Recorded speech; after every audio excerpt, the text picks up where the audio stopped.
Good morning. In the last class, we had discussed intermediate goods and final goods.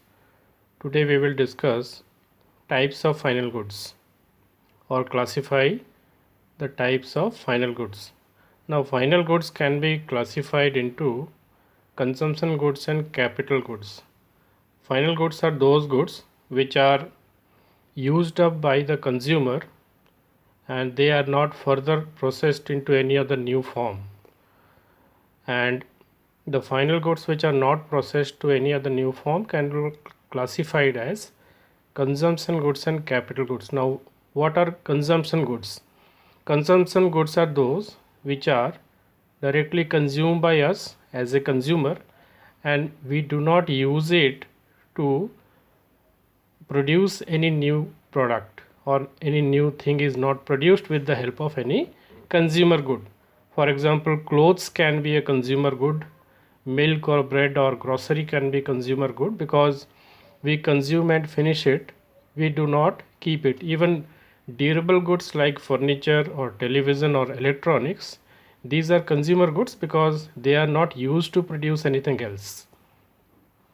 Now, consumer goods even can be classified or divided into different categories. First is durable consumer goods. Now, durable goods are those goods which remain with us for a long period of time, normally many years, like refrigerators or televisions or vehicles. They remain with us for many years, so they are called durable goods or durable consumption goods. Next is non-durable consumption goods. Non-durable goods are those goods which do not remain with us for long period of time. We consume it and finish it. So grocery or things which we eat and then clothes, they are non-durable goods because we use it and satisfy ourselves and finish it. So they are non-durable consumption goods. Now services. Now goods are those things which have a physical shape which can be seen or touched. Services are invisible items, they are intangible, they cannot be seen or touched, but they are used by us to fulfill our need. So services are always non-durable because you cannot store service or you cannot keep service for a long period of time. They are always non-durable and they are not goods. They are invisible items or intangible things which are consumed by us to satisfy our needs. So these are the consumption goods which do not help to produce any good further. Next is capital goods. What are capital goods? Capital goods are those goods which are not directly used by us, which are used to produce further goods. For example, tractor in agriculture. Tractor is an example of capital good because tractor is used to produce food grain. Similarly, machinery in a factory, plants, tools or equipments, they are capital goods because they are not consumed but they are used to produce further goods. Now, they can be used, they are not final, not final goods. Many times they are used to produce further goods. One of the features of capital goods is that they are prone to wear and tear. What is wear and tear? It is the depreciation. Because when we use machinery, the value of machinery decreases. Or when we use vehicle or tractors, the value of tractor decreases because of continuous use of these machines. And they also need some repairs and maintenance. So this is called depreciation. In other topics we will also discuss about depreciation in the chapter. Now these are about capital goods. Now we can briefly distinguish between consumption goods and capital goods. Demand. Consumption goods are demanded by human beings and they are direct demand because we consume them. We do not use them to further produce any good, so they have a direct demand because we purchase them from the market and consume and use it up. Capital goods have a derived demand because we do not demand these goods from the market. We do not demand any tractor, but when we demand food grain, tractor is demanded by the farmer. So it is a derived demand, or capital goods have a derived demand. Because of demand of consumption goods, they have to be purchased and used. That is why it is called derived demand. Production capacity. Consumption goods do not increase the production capacity because we use them and finish them up. So they do not increase the production capacity, whereas capital goods increase the production capacity of any economy. So when a farmer purchases a tractor or any factory owner purchases machinery, it increases the production capacity. Now, expected life. As discussed, consumption goods have very less expected life. Normally, the food items have expected life of only 1 or few days. They are finished in few days. Then clothes have expected life of 1 or 2 years. There are some durable goods or consumption goods which have long expected life, for example televisions or other electronics. So normally they have lesser expected life, but not always. In some cases they have a long expected life. Capital goods on the other hand generally have a long expected life, because we observe that tractors or machinery in factories, they remain for a long period of time, that is for many years, 10 years or 15 years or even more. So they have more expected life. Now our next topic for discussion is stock and flow, or concept of stock and flow. What is a stock?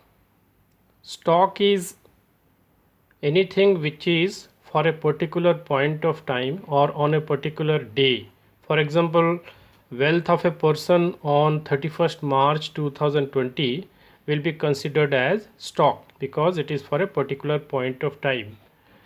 On the other hand, flow will be for a period of time. For example, income of a person in 1 month. As income of a person changes month by month, it is a flow concept. So another examples could be water in a tank. It is a stock concept because it is for a particular point of time, but flowing water in a river or stream is considered as flow concept. So this is the difference between stock and flow variable. So flow is a quantity of economic variable which is measured during a period of time. So you have to remember a period of time, the difference between point of time and period of time. Now point of time can be 31st March 2010 or 2020. Period of time can be from 1st April 2019 to 31st March 2020, or from 1st March 2020 to 31st March 2020, like this. It is a period of time, or it has a time dimension. Another examples, monthly wages or income of a person, per hour speed of a train, production of cloth. Then population is a stock concept. For example, population of India in 2020 is a stock concept because it is for a point of time, but the increase in population of India per year will be a flow concept. So these are some examples of stock and flows. Another examples given, level of water in a tank, then water entering into a or draining out of a tank. So flowing water is a flow concept. Wealth of a person on a particular date, and then it is a stock. Income and expenditure of a person per month, flow concept.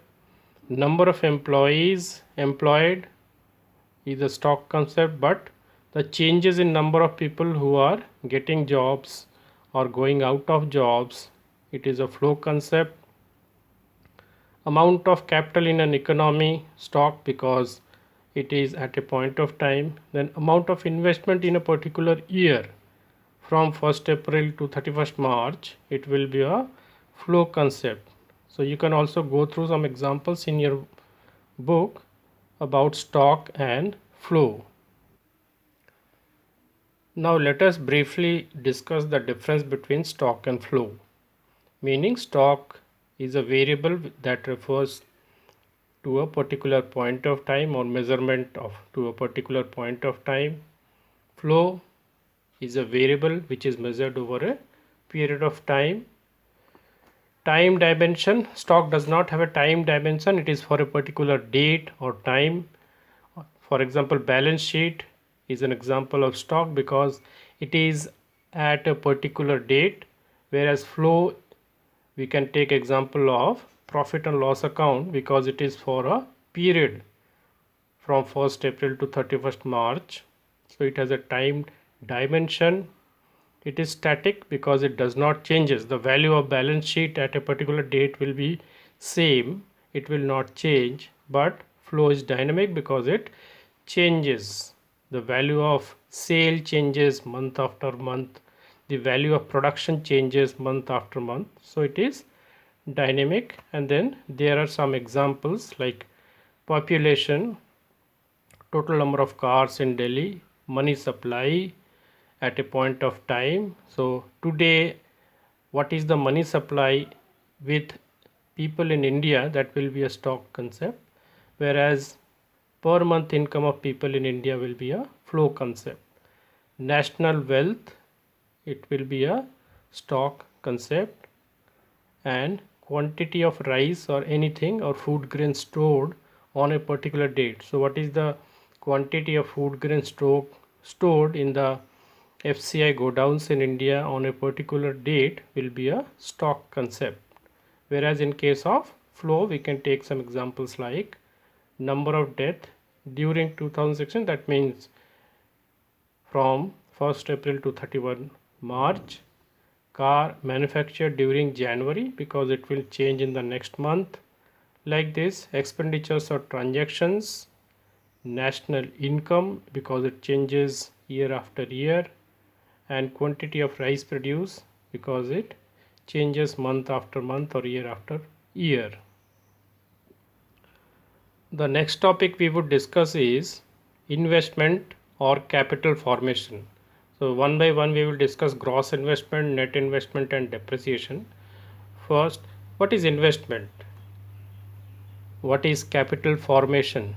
Now investment in economics is a different concept or term. Here investment means investment in machineries or factories or those things which will increase the production capacity of the economy. So it is called investment because when we purchase machinery or when we purchase land, these things increase the production capacity. So one thing we have to remember, investment is increase in production capacity of the economy. So creation of new capital assets is also called investment. So it can be divided into gross and net investment. The difference between gross and net is depreciation. That is why it is associated with depreciation. And in economics we have to always remember that gross minus depreciation is equal to net. And the another name for depreciation is consumption of fixed capital. Now let us discuss gross investment. The gross investment is the addition to capital stock of the economy in given period. That means in a given year. It can be from 1st April 2019 to 31 March 2020. It is gross because it is included of depreciation. Depreciation has not been deducted from it. Investment is also called capital formation. So you will find investment and sometimes the name is written capital formation. So stock investment.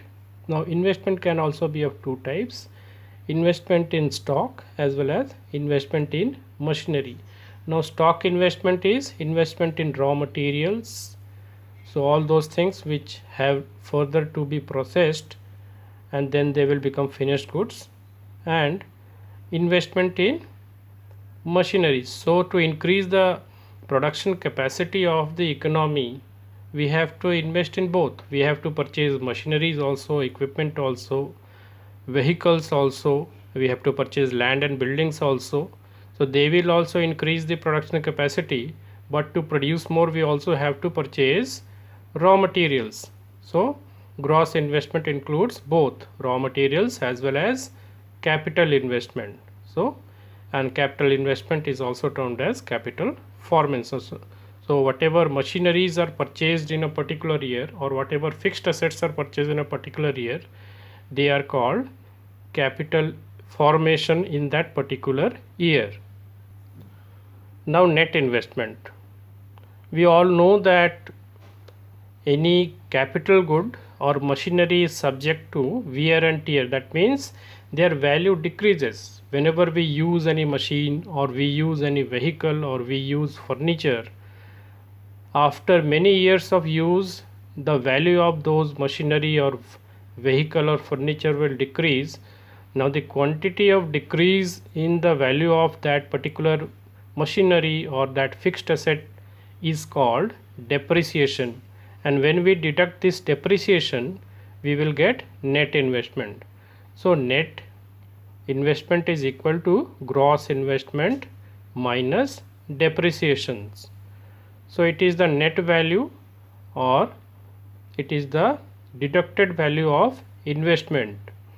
So all such capital goods should be deducted if we find out the actual and net addition. So in a particular year, suppose machinery worth rupees 10 lakh rupees is purchased, or fixed asset worth rupees 10 lakh rupees is purchased, we cannot say that production capacity has increased by 10 lakh rupees. We also have to deduct the value of depreciation. So if the value of depreciation or loss in value of machineries or fixed asset is 1 lakh rupees, now the net investment would be 10 lakh rupees, which is purchase of fixed capital minus depreciation of 1 lakh rupees. The net amount will be 9 lakh rupees. So we will say that the net investment in that particular year, or net capital formation in that particular year, is rupees 9 lakh rupees. Thus we can say that net investment is equal to gross investment minus depreciation. So instead of investment, in many numericals or questions you will find gross capital formation. So net capital formation is equal to gross capital formation minus depreciation. So it is the net addition in the capital stock, that is production capacity of the country. Now depreciation or capital consumption, allowance or consumption of fixed capital. So this is very popular in many questions. You will find consumption of fixed capital. So this is the actual value of depreciation. What is depreciation? Now fixed assets such as building, machinery, equipment are important elements of every production enterprise to produce goods and services. Now they are prone to wear and tear. The value decreases, as we all know that machineries, or in case of machineries, the value decrease year after year. So why do they decrease? There are several reasons of decrease in the value of fixed asset. First is normal wear and tear. Now normal wear and tear, we all know that if we use a vehicle, the tire of the vehicle would be prone to wear and tear. The value of that tire would decrease. Similarly, paint or color of that vehicle would fade up due to climate or regular use. So due to these things the value decreases. So it is called normal wear and tear, and to maintain them they have to be spent and repairs are required. So these current repairs and maintenance cost are included in this. Then there are foreseen expected obsolescence. Sometimes the obsolescence. Now what is obsolescence? Any machine become obsolete. Sometimes they become obsolete due to change in technology. Nowadays we see that the black and white mobile phones or black and white televisions have become obsolete. Why they have become obsolete or no longer in use? Because there is change in technology of that particular product. Now in future it may happen that diesel engines may become obsolete because electric engines are also coming, or electronic cars or electronic vehicles are also coming. So due to change in technology, if the value decreases, it is called due to obsolescence, or change in demand due to obsolescence. Then change in demand for goods and services. Many times due to change in fashion also it may happen that the value of a product or any asset decrease. So this is due to change in fashion. So in case of clothes also we find, or in case of many product, or in case of mobile phones, you will find that after Android phones coming in the market, the demand for old types of phone, other phones, they have declined. So this is also one of the reasons of obsolescence. So briefly we can say that depreciation, or it is also called consumption of fixed capital, is the loss in value of fixed asset due to normal wear and tear and unforeseen or foreseen obsolescence. Obsolescence means loss in value. So this is enough. We will discuss further in the next class. Thank you.